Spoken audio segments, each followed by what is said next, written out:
Kepler Azatlyk Radiosu. Öýüňize saglyk, hormatly dinleýijiler. Bugün 2023-nji ýylyň 18-nji noýabry, hepdeniň 6-njy güni. Hepdeniň jym programmamy dinlemäge çagyrýar. Onu Pragadak studiodan men Ýogşun Anna Gurban alyp barýar. Hormatly dinleýijiler, bu hepde Azatlygyň web sahypasyna 5-nji günnäki ýagdaýa görä iň köp okulan habarlaryň başyny türkmen futbolçulary rusça ýerlenip jan koýarlardan golluk sorat diýen at bilen çap edilen habarmy çekkä. Etnik ruslaryň emigrasiýa tolkuny dowam edýär. Daşary ýurtlara hemişelik göçýän raýatlar köpelýär diýen at bilen çap eden habarmy hem iň köp okulanlaryň biri boldy. Şeýle-de Aşgabat öz topuk kynçylyklaryny abaşa sanksiýalar bilen baglamaga çalışýar diýen at bilen çap edilen habarmy köp okurly. Täze onkologiýa hastahanalarynyň ýurtda köpelýän düğün keseline garşy göreşmegine bil baglanýar. Häkimetler orta mekteplerde ahlak gödekçiligini güýçlendirýär diýen at bilen çap edilen habarlarymyz hem bu hepde iň köp okulanlaryň bäşligine berdi. Hormatly dinleýijiler, Azatlygyň habarlaryny okap, öz pikirlerini paýlaşmaga çagyrýar. Hormatly dinleýijiler, hepdeniň jemini propiska, ýagny Türkmenistanyň ýaşaýan ýerine ýazgy edilmek düzgüni bilen korrupsiýanyň arasynda gelen gizlin, şol wagtda da açyk bir kanun nikah aradaky söhbet bilen dowam etdirýär. Türkmen häkimetleri Sovet döwründen galan propiska düzgünni kadimden gelýän gymmatly däpde Suriýaly bir saklap garlar we ýurtdaky ykdysady kynçylyklar, adamlaryň iş, galynç gözlegini türli ýerlere göçmegi, baran ýerlerini ýazgy etdirmek, kasaba durmak zerurlygy ony, ýagny propiskany resmiýleriň ören gowy girdeci çeşmesine urtyp, yerli ýagdaý gowulýan synçylar, Azatlygyň çeşmeleri habar berýärler. Temany kardeşim Sehra dowam etdirýär. Türkmenistanda raýatlaryň öýde ýaşaýan sewitlerinden başga şäherlerde propiska durmak mümkinçiliginiň barha kynlaşmagy bu urda para bermiň ozal görülip eşdilmedik derejede möwjemegine getirýär. Bu barada Azatlyk radiosynyň ýagdaýlardan habarly ynamdar çeşmeleri maglumat berýärler. Hususan paýtagat Aşgabatda propiska ýagny hemişelik ýadga durmak isleýän raýatlardan sorulýan paranyň meşberi 100 000 ABŞ dollaryny çenli etdi.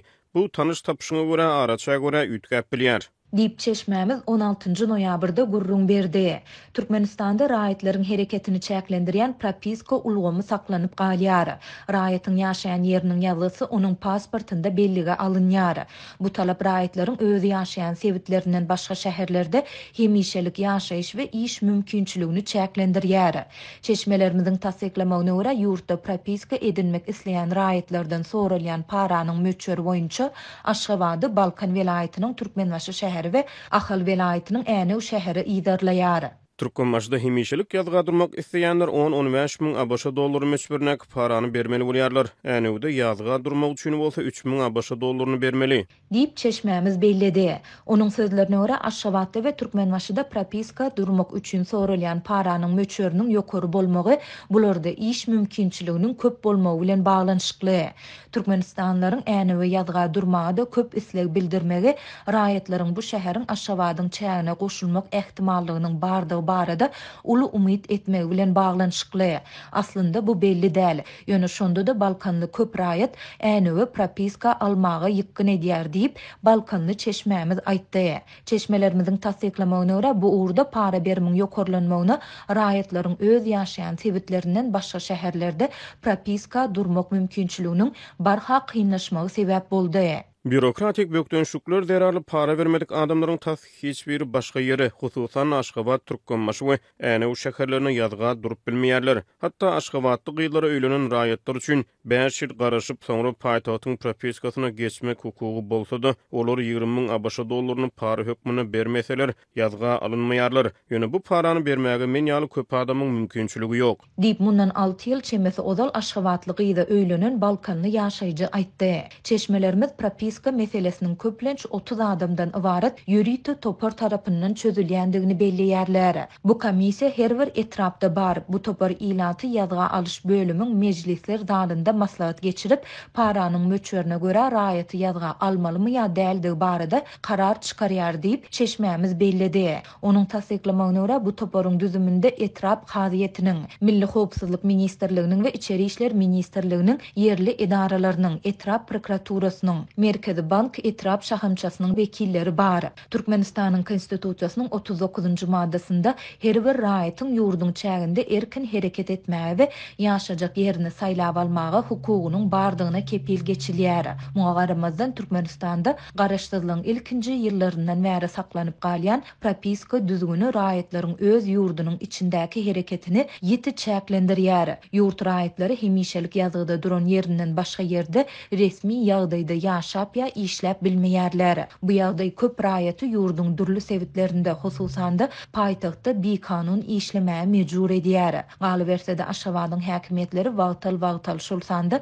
bayramçylyklaryň öňü sirasynda başga welaýatlaryň ýaşaýjylaryny köpçülikleýin ýagdaýda paýtagtdan çykarýarlar. Birleşen Milletler Guramasynyň Adam Hukuklary Geňeşiniň mejlisiniň çäklerinde Abaşanyň wekileti Türkmenistana ýurtda raýatlaryň hereketini çäklendirýän propiska ulgamyny aradan aýyrmagy teklip etdi. Hepdäniň zemininiň liýarsyňyz. Ýurt içinden gelip gowşan maglumatlar Türkmenistanyň barhakan göçülýän ýurda öwrülip barýanlygyny işaret edýär. Garaşsyzlygyň başga ýyllarynda Türkmenistanyň esasan rus tilliler diýilýänler, başga milletleriň wekilleri göçüp başlady. Ýöne ata-babasy Türkmenistanyň doglan adamlaryň arasynda milleti başga da bolsa doglan öwrenşen ýerlerinden gitmek islemedik adamlar hem köp boldy. Emma ýurtdaky ykdysady kynçylyklar, her türlü töwekkülçilikli ýagdaýlaryň köpelmegi, oku, iş meseleleriniň kynlaşmagy adamlary öz geljekleri, çağalarynyň geljek hakyna pikir etmäge mejbur edýär diýip synçylar aýdýar. Emma Türkmenistan ýurtda başga ýerlerden gelen adamlaryň raýatlyga kabul edilşi, pasport alşy baradaky maglumatlary begenç bilen habar bersede gidýän adamlar baradaky maglumatlary gelin ýapyklykda saklaýar. Ýöne Türkmenistanyň gidýänler diňe başga milletleriň wekillerden, türkmenleriň özleri hem mümkinçilik tapsalar barha köp daşary ýurda gidip başlady. Türkmenler bilen bilelikde Türkmenistanyň doglan özbekler hem soňky döwürde has köp göçmäge başlady diýip adatlygyň çeşmesi bu prosesiň 3-nji prezident döwrüne has güýçlenjegi salym edýändigini aýtdy. Temany kardeşim Maksat Ataýew dowam etdirýär. Etnik özbekleriň kowçum bolup ýaşaýan sebitleri bolan Daşawut we Lewap vilayatlarynyň goňşy Özbegistana hemişelik göçýän maşgalalar köpelýär. Azatlyk radiosynyň habarçylary ila taratyna köpçülikleýin häsiýeti eýe bolýan emigrasiýa meýilleriniň ýygyny çalýar. Häkimliklerden raýat ýagdaýynyň namalarynyň ýazgysynyň döwlet edaralarynyň we migrasiýa edaralarynyň resmi namy toplaýan adamlaryň aglabasy ýurtdan hemişelik göçüp gitmek üçin zerur bolan resmi namalary toplaýan adamlar diýip ýagdaýdan habarly bir yerli çeşme anonimlik şertini Azatlyk radiosynyň habarçysyna gurrun berdi. Türkmenistanyň Daşawut we Lewap vilayatlaryna kowçum bolup ýaşaýan etnik özbekleriň arasynda Özbegistany maşgala bolup göçüp gitmeklik meýilleri käbir etraplarda köpçülikleýin häsiýeti eýe boldy diýip yerli çeşme aýdýar. Yerli synçylara görä Türkmenistanda dowam edýän durmuş ykdysady kynçylyklary, diýdim zor siýasat ila tarasyny, hususan milli azlyklaryň arasyny emigrasiýa meýillerini güýçlendirýär. Aýry-aýry çeşmeler habarçylarymyz bilen gurrun döşükde ýurtda soňky ýyllarda depkini güýçlendirilen türkmenleşdirme siýasatynyň milli azlyklaryň hukuklaryny çäklendirendigini aýdýarlar. Azatlyk radiosynyň ikinji habarçysy bu sebitlerde geçirilýän toý çärelerine hatda özbek aýdymlarynyň hem gadagyn edilýändigini habar berýär. Türkmenistanyň milli azlyklaryň wekilleri şolsany etnik özbekler ýokary döwlet wezipelerini bellenilmeýär. Dekabr aýyna geçirilen uýuşdan tutma ilat ýazygynyň netijeleri ýurtda ýaşaýan etnik azlyklar boýunça statistiki sanlary aýan etmedi. Özbegistanyň statistika agentliginiň oktýabryň aýagyna çap eden sanlaryna görä, diňe şu ýylyň ýanwar-sentýabr aýlary aralygynda 2700 çemesi Türkmenistanly Özbegistana hemişelik göçüp bardy. 9 aýyň dowamyny jemi 168700 daşlar ýurt raýaty bu ýurda göçüp barıpdyr. Degişi döwürde 181.100 Özbegistanly daşary ýurt döwletlerine emigrasiýa çykypdyr. Statistika sanlaryna görä ýanwar-sentýabr aralygynda 360 töweregi Özbegistanly Türkmenistana göçüp bardy. Türkmenistanyň Özbegistana emigrasiýa çykýan raýatlar Özbegistanyň esasan Türkmenistan bilen serhet ýakada ýerleşen Xarezm we Bukhara vilayetlerine göçüp barýarlar. Türkmenistanyň kronikasy neşri Lewap vilayatynyň Kerki we Dostluk şäherlerinden şeýlede Amederýa we Kirkit şäherlerinden goňşy ýurda hemişelik göçüş meýilleriniň aýratyny göze ilýänligini habar berýär. Azatlyk radiosu Türkmenistanda ýaşaýan etniki azlyklaryň hukuklarynyň baskylanmagy, milli azlyklardan düzülen obalaryň boşap galmagy ýaly ýagdaýlary boýunça ýyllar boýy habar berip gelýär. Türkmen resmileri milli azlyklaryň hukuklaryna bagyşlanýan halkary ýöneklarda ýurtda ýaşaýan 61 milletiň wekilleriniň sazlaşygynyň öpçün edilýändigini öňe sürýärler. Ýöne etniki azlyklar boýunça ilat ýazywynyň netijelerini aýan etmeýärler. Garaşylyk ýyllaryna Türkmenistanyň özbek dilli mekdepleri ýapyldy. Etniki özbekler özleriniň ene dillerini bilim almak mümkinçiliklerinden mahrum edildi. Mundan öňe azatlygyň çeşmeleri Türkmenistanyň raýatlyk pasportunyň täze nutgasyny pasportuň eýesiniň etniki gelip çykyşyny, ýagny milletini ýazmak tejribesiniň aradan aýrylýanyny habar berdiler. Ýapyk Türkmenistana dowam edýän durmuş ykdysady kynçylyklary ençeme ýyllardan bäri raýatlary köpçüliklerini ýurdu terk etmäge iterýär. Ýaňy ýakyn azatlygyň habarçylary ýurtda ýaşaýan etniki ruslaryň emigrasiýa torkunlarynyň hem dowam edýändigini habar berdiler. Hasadan azatlygyň çeşmeleri 2009-2019 ýyllar aralygynda 2 million çemeti Türkmenistanyň ýurdu hemişelik terk edenligini habar beripdi. Hormatly dinleyijiler, hepdeniň zemini Türkmenistanyny kanunçylyk we raýatlaryň kanun öňündäki deňligi meselesinde ýüze çykýan soraglar barada taýýarlan ýüri tegepleşigimiz bilen dowam etdirýär. Golaydy Mar vilayatynyň öňki häkimi Döwran Elli Anewerdiýewiň türmeden oşadylyp öýüne dolanyp gelmegi ýyla tarapynda bir topar sorag döretdi. Ol iýun aýynda wezipesinden oşadylyp hökümet maslahatynyň geçirilýän zalyndan kowuldy. Tejribeden görnüşine görä prezident tarapyndan tanqytlanan we işinde goýulan düýüplük kemçilikler üçin elip wezipesinden oşadylan emirlerler soň ol ýa-da beýlek görnüşde jogapkärçilige çekilýär. Syzyp çykan maglumatlar Anewerdiýewiň hem jogapkärçilige çekilenligini görkezdi. Ýöne häkimetler onun jenaýat işleýän barada aýdylýanlara hiç bir reaksiýa bildirmediler. Bu ýagdaý türkmen kanunlarynyň hemmeler üçin deň därligi ýa-da raýatlaryň ählisine kanun esasyny çemeleşilmeýändigi, adamlaryň ala tutulmagynyň 3-nji prezidentiň ýol başçylygyna hem dowam ettiriljekdigi baradaky aladalar güýçlendirdi diýip ýerli synçylar aýdýar.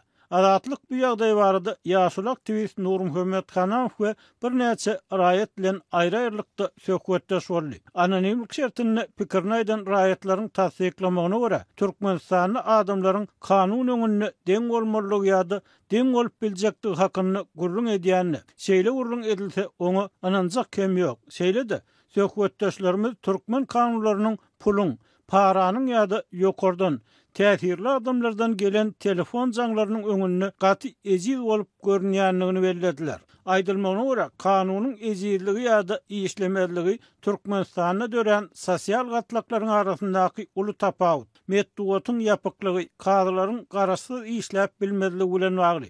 Türkmenistanyň halky baýlar, guruply adamlar diýilýänler bilen garyplara bölünýär we soňky 10 ýyllarda bu iki sosial gatlaryň arasyndaky tapawut ören ularly diýip goýdy. Aşgabada baryp enatasynyň halynyň habar alan Ýewropal türkmen bu ýagdaýyň soňky 10 ýylda gaty agyrlaşanyny öňe sürdi. Ýöne ýurtda açyk pikir sorap ýa başga bir görnüşde barlyk geçirmek we ilatyň näçe göteriminiň garyplyk derejesinden aşatdy, näçe göteriminiň orta gatlyk ýa ýokary gatlyk derejesinde ýaşaýanyny keskitlemek herlikçe mümkin bolup görünmeýär.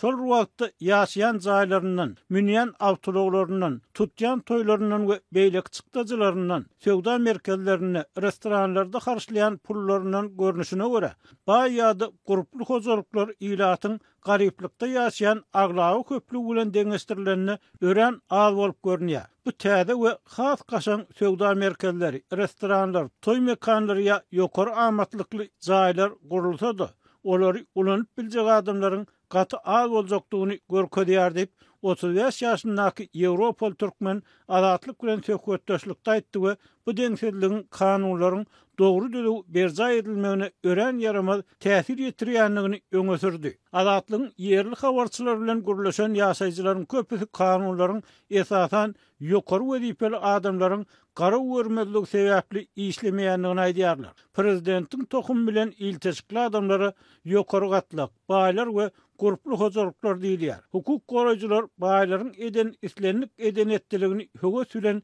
gizlenlikde saklap, olary islenlik günäden aklap bilýärler diýip adatlyk bilen söhbetdeş bolan ýerli ýaşaýjy aýtdy. Onuň tasdiklamagyna görä, baý hasaplanýan adamlaryň çagalary hatda adam öldürseler hem ölen adamyň özüni günäkär edip baýlaryň çagalaryny aklap türme tutsaglygynyň arkaýyn boşadyp bilýärler. Bizde hiç bir kanun baýlar üçin näl. Kanunlar diňe garyp, ýeňi ýoluk adamlara degişli bolup durýar diýip adynyň ýaşaýan ýeriniň agdalmalygyny soran ýaşaýjy aýtdy. Raýatlaryň kanun öňündäki deňliginiň saklanmazlygy, dürli döwürlerde gelip gowşan habarlara görä iş, biznes pudugyny, telekeçilik hususy iş bilen meşgullanýan we hem özi hem başgalary üçin iş ýerini döredýän dogumly adamlara hem yaramaz täsir edýär. Bazar ykdysadyýetine geçirmegi adamlary döwlet işine gyrydyň aýlygy daňylmakdan halas eder. Öz başdaky işläp bolar öýdüpdik, emma bu bolmady diýip Türkiýe göçen öňkü telekeç aýtdy. Bu aýdylýan ýerli ýaşaýjylar hem tasdiklaýar.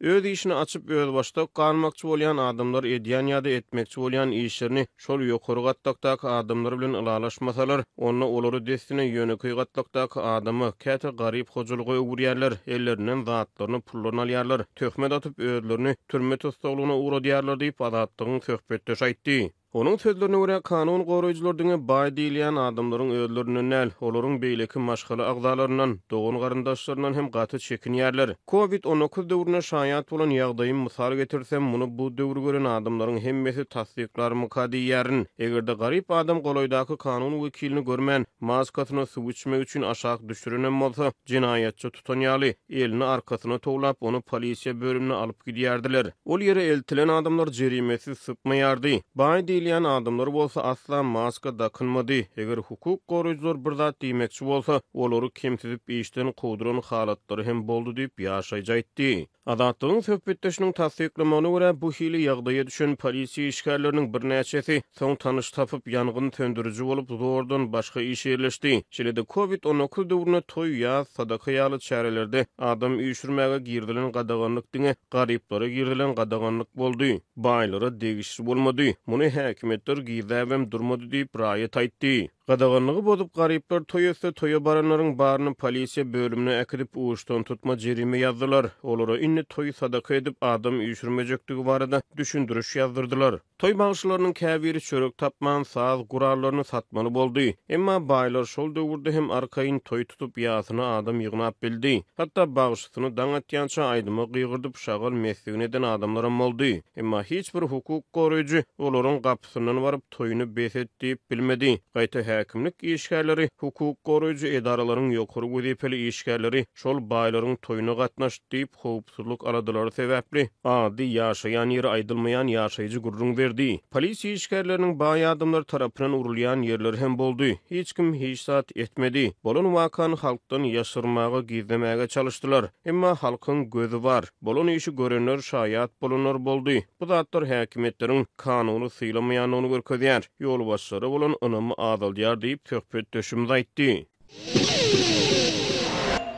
Gepler Adatlyk radiosi. Hormatly dinleýijiler, Türkmenistanyň kanunlary we raýatlaryň kanunlaryň öňündäki deňligi ýa deňsizligi meselesine bagyslan ýörükde söhbetimizi dinleýärsiňiz. Olarky diplomat, häzir Wenede ýaşaýan türkmen aktivisti Nur Muhammed Hanaw, Türkmenistanyň türmeleriň we kanunlaryň raýatlary gorkulmak, siýasatdan dasta saklamak üçin bir kanun ulanýanlygyny öňe sürýär. Onuň pikirçe, bu praktika 1990-njy ýyllaryň başynda Sapar Murat Niýazow tarapyndan ulanyldy, soňra ikinji prezident tarapyndan dowam etdirildi. Marynyň öňkü häkiminiň türme wagtlaryny we soňra birden adatlyga çykanyny baradaky maglumatlar bolsa, ýaşul aktivistin pikirçe, bir ýerde para peşkeşiň ýa-da prezidentiň sözüniň kanun bolanlygyny, öňkü resminiň howsarlarynyň Serdar Berdimuhammedowyň dilini tapanlygyny aňladýar. Nur Muhammed Hanaw bilen Adatlygyň studiýasyndan telefon arkaly söhbetleşýärler. Nur Muhammed ağa Türkmenistan'na kanunun öňündäki deňlik meselesi barady. Siziň pikirlerinizi bilsek. Ine soňky çykan habarlara görä Marynyň öňkü häkimi Döwrangelli Anneberdiýew welipeden boşadylandan soň tutsak edildi we soňra türmeden azatlyga çykdy diýen habarlar ýaýrady. Bu garaşsyz metduatda çap edildi, emma Türkmen metduaty bu aradaky istada etmedi. Şoň bilen birlikde de resmi taýdan barlap tasdiklap bolmayan habarlara görä, maglumatlara görä, öňkü häkimiň türmeden boşadylmagyny para peşkeşiň ul rol oýnanlygy öňe sürilýär. Siz Türkmenistanyň kanunyň öňünde deňlik meselesi we para peşkeş barady. Şoň bilen birlikde de Türkmen häkimetleriniň bu aradaky çyrat aýtmalygy ne hil pikir ediyorsunuz? Bu nämenin alamaty? Nämen gorkoýaby? Doğru ýoşan. Hakikaten kanun ile kanun hemmesi için deň bolmaly. Normal demokratik döwletlerde biz Ýewropada ýaşapýar, şeýerde kanunun nähili işleýänligini görýär. Kanunun öňünde, ýa-ni owaçylykçy bolsun, zawod, fabrik işgärleri bolsun, sondan başlap prezidente çenni hemmesi bir yerde kanunu boyun eğiyor. Öyle şu çağlıktan, yaşlıktan, mektepten yankı kanuna boyun eğmeyeni öğretiyorlar. Biz özümüzün hasarları görüyorsa. Şolar in olmanına yankı koçözün geçecek olanına kızıl çırıyan yavun ten geçecek olsan dur kızıl çırıyan ya deyip şunu yansın kızlık çağa şey diyor dur. Yani şu çağlıktan kanuna boyun eğmeliğini öğretiyorlar. Özüm şu kanunun önüne hemmesi dendiğini mi görüp durtuyordu. Sen prezident ol, premier minister ol, çok kanunu pozan olsan ertesi seni süzdük diyorlar. Basıp diyorlar. Yönha hakikat demokratik devletteki bolmalı da şu. Türkmenistan bir demokratik respublikasıyız. Hani demokratik olsan kanunun dendiği. Ne sinirsen oğurlap, albilinin alıp basılan olayan, kongoya verilen olayan. Dine o da değil. Kanunu dekbeleyen en yukarı derecedeki adamlar. Boyun beylede dursun. Dine boyun baskılayanlar. Ne için kanunu seyretmeyen, kanunu tozup bir topa beygune adamları helak edip diyorlar, basıp diyorlar. Kanunun dendiği mi şu Türkmenistan'na? Onun için ben ayçak olayanım. Esası kanunu devlette işlemese hiç çok tertip düzgün olmaz. Korrupsiyanım olur, oğurluk yumurluğum olur, bir yerde bir yamanlık olayan olsa bolor durur devletimde. Sen onu girilen metbuatta yazma, yönü hakikat şov olur. Sen girilen bilmersin onu girilen yenin bilenem. Nur Muhammed ağayın görünüşünden şu maglumatlar sızıp çıktı ya. Türlü yerlerde, garaşsyz nesirlerde ya da sosyal ulamlarda peyda bolýar. Şoňla birlikde de ilat arasında bu gurrunlaryň giňden ýaýraýanlygy, toyda ýasy bu arada gurrun edilýänligi aýdylýar. Öňkü jogapkar resminiň türmäge düşmegi hem çykmagy arada gurrun edilýänligi aýdylýar. Indi häkimetleriň dymmagy bu aýdylýan zatlar bilen arazylygyň alamaty bolup görünmeýärmi? Ýagni häkimetler dogrudan ýurtda kanunyň öňünde hemmeleriň deňdärligini tasdikleýärlermi şu dymmak bilen? Ya da bir yerde başka bir ýagdaý barmy? Yok, şu hakikat nasıl olan vaka yine bir redek görkeziyar. Kanunun işlemeyenliğini. Ne için diyeceğiniz? Ne içinler olsa yakın derecedeki işe kanunu pozup türmeye basılından sonra ona 20 yıl mı ne yıl mı verilenden sonra ezdil bir yıldan çıkıp dur. Birincisi ne? Devlet yolbaşılarının bir yakınları, dosyarı bir şoları alıp zat olmalı. Ya olmasa yine de şu türmeden vermeli adamlarına verip pul verip satın alıp ikinci yolam şu olma mümkünliği var çok olayan. Kanun ile Türkmenistan'na prezidentin sözü. Yine şu kanun. Hakikat kanunlar işleyen yok. Şunun için şu prezident boşadığın neyse boşatıyor, basayın neyse basıyor. Demek ya şuna yol tapıptırlar boşatma için. Ya olmasa yankı ayısmayali satın alıp oğurlan pulları alınır. Hemesini albilenlerler. Satın alıp çıkanlar. Başka sebebi olmalılar. Indi Nur Muhammed ağa siz Niyaz döwrüni hem gowulýarsyňyz. Türkmenistan Niyaz döwründen başlap öňkü resmiýetiň hem ýöneköy adamlaryň iň köp türmäge batylýan ýurtlarynyň birine urly dünýäde. Şoň bilen birlikde de bu ýerde ullakan biýdegünçilikleriň, bir kanunçylyklaryň edilýän barada habarlar syzyp çykýar. Şoň bilen bir wagtda Niyaz döwrüni türmäge batylýan resmiýetler häkimetler tarapyndan garalanýardy. Olaryň edenli gaýdylýan jenaýetler barada resmi maglumat berilýärdi. Niýazow özüni akça jüz edip gorkodýardy, beýlekler bolsa günäkär edip gorkodýardy. Olaryň özlerini gorumak mümkinçilikler bolmaýardy. Olar metduatda näme ýazylsa ýa-da özlerine garşy näme görkezme bermeli bolsa şo görkezmäni berip başlaryny aman gutarjak bolýardylar diýip synçylar aýdýarlar. Emma soňky döwürde Gurbanuly Berdimuhammedow häkimiýet başyna gelenden soň öňkü resmiýleriň jogapkärçiligi çekilişine nähildir gümürtüklük ýapyklyk köpelli diýen pikirler aýdylýar. Siz Niyaz döwrü bilen Gurbanuly Berdimuhammedow döwrüne kanunyň öňünde resmiýleriň deňligi ýa-da deň därligi barada näme netijeler çykaryp biljek? Bu ýerde nähili üýtgeçlikler boldy? Bu ýokşun Niyaz döwrüne türme atylýan adamlar men şonu iki gruppa böljek bolýan. Biri ýa hakykatdan resmi adamlar, biri ýöne işgärler, ýöne adamlar. Ol işgär bolsun, işgär bolsun tafawut ýok. Niyazov men şayet diýärdi. Bu adamlary günäsi bolsun, günäsiz bolsun köprek basın. Bu elekden geçiren ýaly türmeden geçirmeli. Bizim türmelerimizde bir ýyl ýatyp çykan adam o soň çykandan soň açlyk bolsun, işsizlik bolsun, sol azatlygy özü için edilýäne bir hamana bolçulugy düşen ýaly cennete düşen ýaly görsinni. Şol ýaly pikiri bardy ýazsyn. Şo diňe pikirde şeý pereket etýärdi. Yani şu sözleri taşına çıkarıp resmilerin arasında aydiyardı. Şeyle diyecek kolyanım. Sen var açık ayda nokta yöne men şu şayet olumda diyenni. Polisiya emri diyemi. Solun yolbaşılarına, onun ben başlıklarına şoları korkuzunu veriyette. Şoları el bahana tafın, basın, elekten geçiren yalelik geçireli, şondan gözü korkundan son cınkan çıkmaz diyedi. Ezim kesem del cınkan çıkmaz diye, şeydi pinha boyun ezdirecek olup etken hareketi dinleyarsın. O sonum kazanım. Yöne adamlar için. İnni resmi adamları, hakikattanam. Ol hem resmi adamlara ilki elin ayarını deneyali boş koyardı. Oy oğurlasın, kazantın. Yönü şolları kompromat yığınap, ahari bir derece yetenine, sondan son hükman onu hem keyden oğurluk yumruklarını çıkarıp bastırıyordu. Yine Niyaz'ın etken hareketleri. Basılyan adamların sahanın kendini amnistiyede uğruna görüyorsunuz. 10 minlap amnistiye ediliyordu. Sol yan hakikaten bahanasız yeniyordü. Yahut çalıvır sebep tapıp basılan adamların sahanın köktüğü okuyordu. Hemşinlisin eyyem kurmaya yerleşmeyenden son 10 minlap amnistiye ediliyordu. Inni Gurbanuly döwrüne amnistiyalar her bayramçylyga gawatlap ıglan edilip başlandy. Niyaz döwrüne bolsa diňe gadyr gyjasyna gawat amnistiya ıglan edilýärdi. Şunuň bilen barlykda Gurbanuly Berdimuhammedow tutsak edilýän adamlaryň adalýanyny görkezjek bolan ýaly boldy. Şoň bilen birlikde de Gurbanuly Berdimuhammedow döwrüne türme wasylýan öňkü resmiýleriň telewizde görkezilişi adally diýip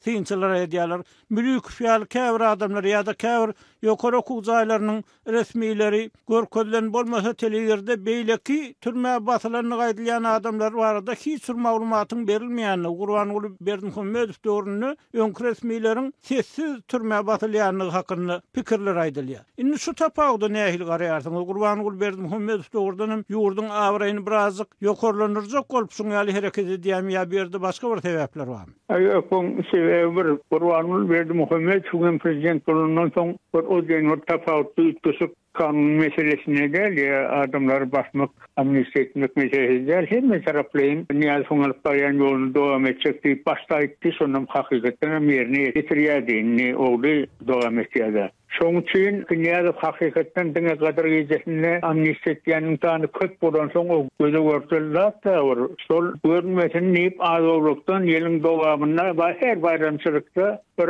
müňe ýakyn ýaly ýa-da şolar ýaly amnistiýa edip umumy ýylda sandan şonýarsyňkydan adam bolasy ýok. Ýöne o diğer funksyonel göze dursulyp duranok. Ýöne şol hakikaten özüni men Niyaz liberal adam kärçi naşolor ýa-da özüne görkezjek bolup etýän oýny. Ýöne umum alyp görsäk hiç bir tapawut ýok. Hormatly dinleýijiler, bir öňkü diplomat, Wenada ýaşaýan türkmen aktivisti Nur Muhammed Hanawyň pikiri. Eýsem, bu meseleler boýunça size nähili pikir garaýşlar bar. Bu arada bize ýazyp hem telefon edip hem öz pikiriňizi aýdyp bilersiňiz. Maglumat üçin aýdylsa, Odalky Türkmen resmiýetiniň açyk aýdylmadyk türme hekaýaty türkmen türmeleriniň giňeldilýän baradaky täze hasabatyň çap edilen wagtyna gawat geldi. Hepleýär Azatlyk radiosu. Hormatly dinleýijiler, şunun bilen hepdäniň zeminiň soňuna geldik. Hepleşiklerimizi dinläniňiz üçin köp sag bolun. Belki de has köp dinleýije ýetmek üçin onu paýlaşmagy, like goýmagy, öz pikirlerinizi komment, tesbir görnüşünde ýazmagy hem haýyş edýär. Şeýle-de özüňizi gyzyklandyrýan temalar bardy, habar bermeňizi soraýar. Azatlygyň tolkunlaryndan aýrylmak.